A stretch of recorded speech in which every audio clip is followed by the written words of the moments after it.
Hi, and welcome to my YouTube channel, Beth Jordan Chat With Me 23. I decided after a lot of contemplating and promoting my book on various social media channels, book readings and book fairs, that it was high time I actually spent a little bit of time storytelling. And so in the next few weeks, I will be reading snippets from my book and hoping that it's going to give my listeners and my readers an opportunity to get a sense of what my story, my book entitled Thank You for the Kiss, a Memoir set in Cuba, an exotic island where things happen that you don't expect to happen. Doesn't matter how well traveled you are, how mature you think you are, how able you are to cope with anything that life throws at you. Some things are full of surprises. Some events take over and take you over that you would never believe could ever happen. And in the story, Thank You for the Kiss, that's exactly what happened to the protagonist, Gina. In the intoxicating world of Cuba, warrior Queen Gina embarks on a journey from lost soul to cultural awakening, one filled with grief, deception, and the struggle to recreate her identity. Cuba seduces Gina with its vibrant chaos, becoming a hedonistic lover that destroys her ability to repattern her desires. In this first chapter of Thank You for the Kiss, I want to share with you an introduction to my memoir, to Cuba, to its feeling, to its rhythm, to its color, to its textures, to its sound. It's an extraordinary place, Cuba. And my story, I hope, is quite extraordinary and will resonate with many people who've had similar experiences. And often these experiences can leave one feeling very lost, disappointed, possibly shamed, embarrassed. But after all, it is only a story. It's a memoir, a specific period in one's life where something has happened, can't control it. But I hope that after reading the story, many readers who may have experienced the same as Gina will leave thinking, all right, it's just a part of my life and I will get on with my life. And maybe share their stories with other people. After all, stories are meant for sharing.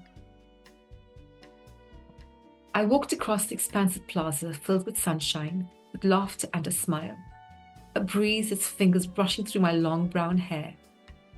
I stretched my arms above my head, swaying to the melodies of a nearby salsa band.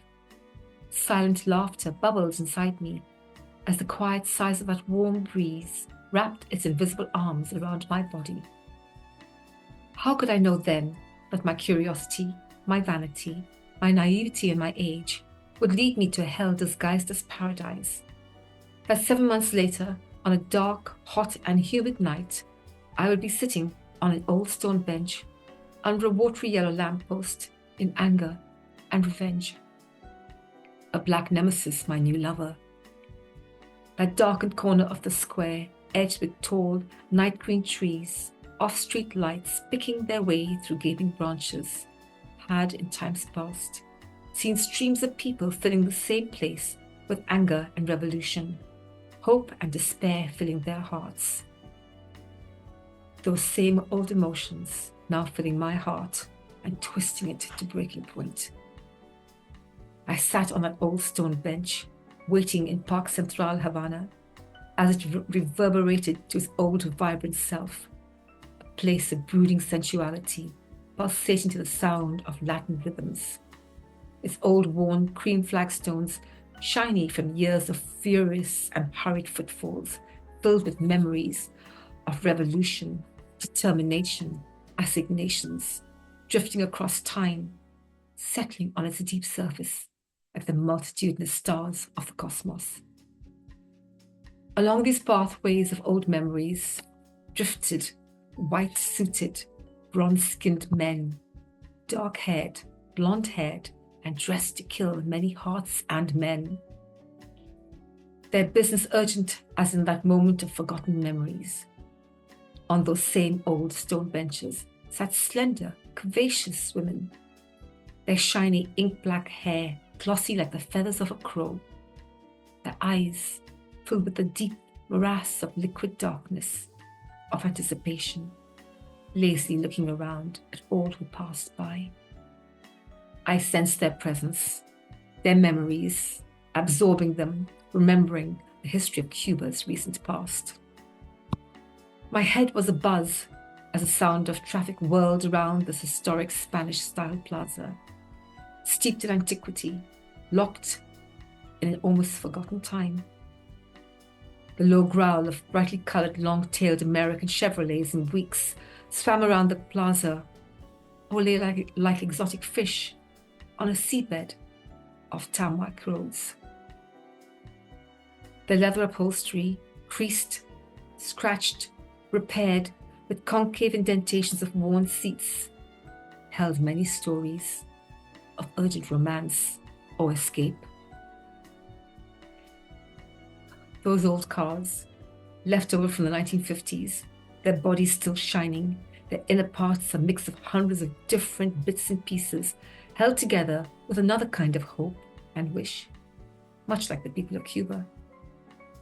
And now, those low-slung, sleek cars of Schiaparelli pink, limoncello yellow, acid turquoise blue, and pimento red, those primary colors of vibrancy in childhood, drawings, were offering tourists insights into the former glory of Havana to ride around, $50, 1 hour, one person. Bent over, waiting, I too felt much like those old cars looked, eyes bright, chrome shiny on the outside. My emotions were a fragile tapestry, barely held together by the threads of my determination to never give way to hurt or remorse of any kind. Throughout the day I had sat, not wanting to move in case I missed his arrival.